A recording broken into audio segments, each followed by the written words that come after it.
மகிழ்ச்சியின் சத்தம் வழங்கும் அனுதின தேவமன்னா. Voice of Joy presents Daily Manna by Reverend A. Benedict.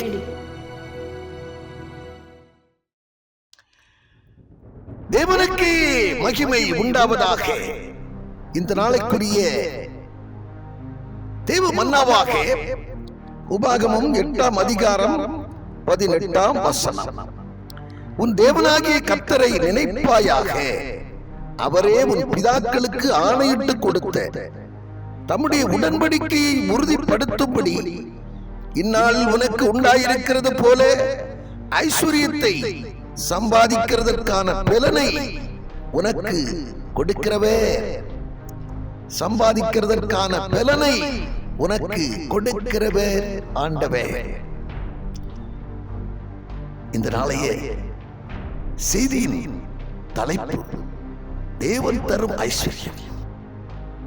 பிரசங்கியின் புத்தகத்திலே 5ஆம் அதிகாரம் 19ஆம் வசனம் சொல்லுகிறது, தேவன் ஐஸ்வர்யத்தையும் சம்பத்தையும் எவனுக்கு கொடுத்திருக்கிறாரோ அவன் அதிலே புசிக்கவும் தன் பங்கை பெறவும் தன் பிரயாசத்திலே மகிழ்ச்சியாயிருக்கவும் அவனுக்கு அதிகாரம் அளிப்பது தேவனுடைய அனுக்கிரகமாயிருக்கிறது. ஆண்டவே ஒருவனை ஐஸ்வர்யவானாக மாற்றும் போது, ஆஸ்தியும் ஐஸ்வர்யம் உள்ளவனாக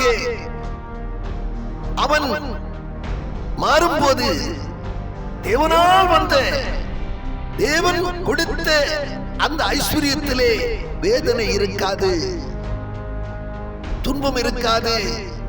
அவன் அதிலே இன்பற்றிருப்பது தேவன் கொடுக்கிற அனுக்கிரகமாயிருக்கிறது.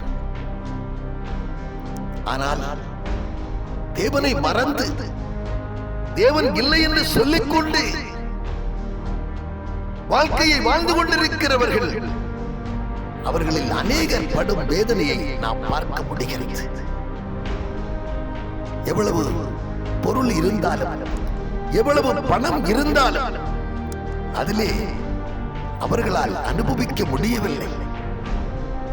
அதிலே அவர்கள் மகிழ்ச்சியா இருக்க முடியவில்லை. காரணம், கர்த்தரை படைத்த தேவனை, அந்த பொருளை கொடுத்தவரை மறந்து வாழ்கிறார். இன்னைக்கு நாம் அப்படி பட்டவர்களாய் காணப்படாதபடிக்கு ஆண்டவர் கொடுத்திருக்கிறார்.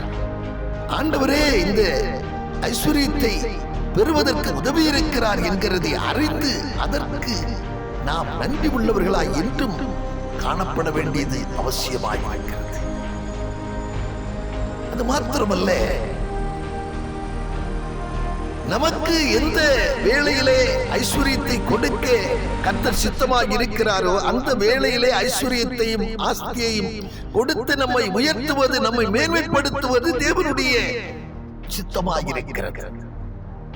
அதை விட்டுவிட்டு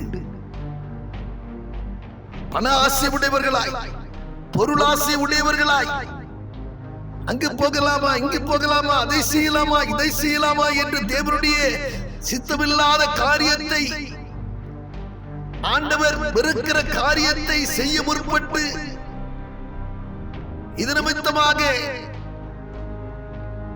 இன்னைக்கு பணம் பணம் என்று ஓடிக்கொண்டிருக்கிறவர்களை குறித்து பார்க்கும்போது, பண ஆசை எல்லா தீமைக்கும் வேறாயிருக்கிறது. சிலரை இச்சித்து தங்கள் விசுவாசத்தை விட்டு வெளிவி போகிறார்கள்.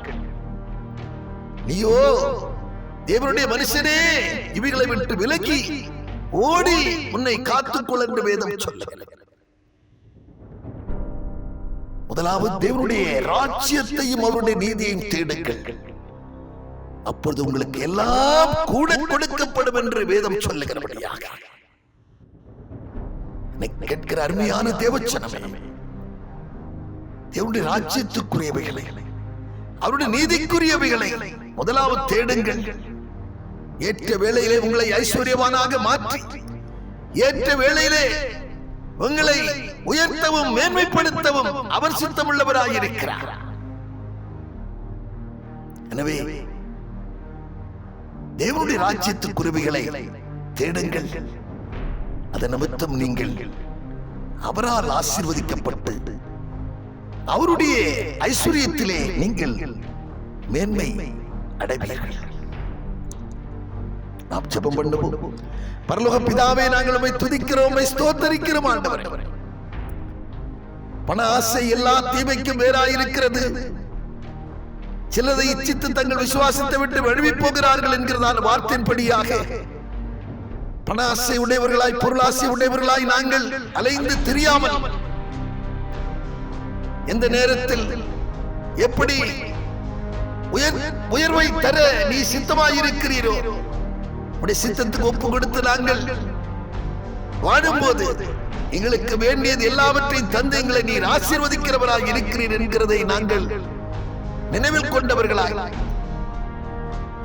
என்றும் நாங்கள் உம்மை நினைக்கிறவர்களாய், உமக்கு நன்றி உடையவர்களாய் நாங்கள் காணப்பட எங்களுக்கு பேருதவி செய்யுங்கப்பா. நாங்கள் உம்மை மறந்து வாழாமல் எல்லாவற்றை கொடுத்து எங்களை அழகு பார்க்கிற உண்மையே நாங்கள் உறுதியாய் பற்றி கொண்டவர்களாய் நாங்கள் நாளும் காணப்பட எங்களை ஒப்புக் கொடுக்கிறோம். பொறுப்படுத்திக் கொள்ளுங்கள். இயேசு கிறிஸ்து நாமத்தில் ஜெபிக்கிறோம் பிதாவே, ஆமென்.